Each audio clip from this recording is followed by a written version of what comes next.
அண்மை செய்தியை பார்த்துக் கொண்டிருக்கிறோம். கள்ளக்குறிச்சி விவகாரத்தில் அதிமுக உண்ணாவிரத போராட்டம் நடத்தி வரும் நிலையில் அதிமுகவின் உண்ணாவிரத போராட்டத்திற்கு நாம் தமிழர் கட்சி திடீர் ஆதரவு தெரிவித்திருக்கிறது. இது பற்றிய மேலும் விவரங்களை வழங்குவதற்காக எமது செய்தியாளர் பிரகாஷ் இணைப்பில் இருக்கிறார். பிரகாஷ் வணக்கம். இது பற்றிய முழு விவரங்கள்.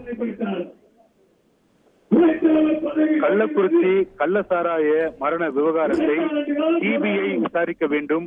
இந்த விவகாரத்துல உரிய நடவடிக்கை எடுக்காத திமுக அரசுக்கு எதிர்ப்பு தெரிவித்தும் தற்போது அதிமுக சார்பில் சென்னை எழும்பூரில் இருக்கக்கூடிய ராஜரத்னம் மைதானத்துல கட்சியினுடைய பொதுச் செயலாளர் எடப்பாடி பழனிசாமி தலைமையில் தற்போது உண்ணாவிரத போராட்டம் காலையிலிருந்து நடைபெற்று வருகிறது.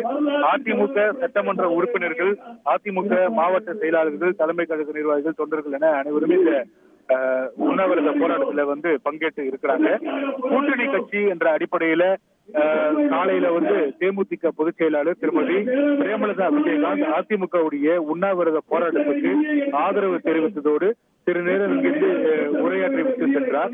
தொடர்ந்து பல்வேறு சின்ன சின்ன அமைப்புகள் எல்லாம் அதிமுகவுடைய உண்ணாவிரத போராட்டத்துக்கு ஆதரவு தெரிவித்து வரக்கூடிய நிலையில தற்போது நாம் தமிழர் கட்சியினுடைய பொருளாளர் திரு ராவணன் உள்ளிட்ட கட்சியினுடைய முக்கிய நிர்வாகிகள் தற்போது உண்ணாவிரதம் நடைபெற்று வரக்கூடிய அந்த போராட்ட காலத்துல தற்போது அதிமுகவுடைய உண்ணாவிரத போராட்டத்துக்கு நாம் தமிழர் கட்சியினுடைய ஆதரவினை தெரிவித்திருக்கிறாங்க. அதிமுக பொதுச் செயலாளர் எடப்பாடி பழனிசாமி அவர்களை சந்தித்து தங்களுடைய ஆதரவை தெரிவித்து தற்போது போராட்டத்தில் தங்களை இணைத்துக் கொண்டு இருக்கிறாங்க.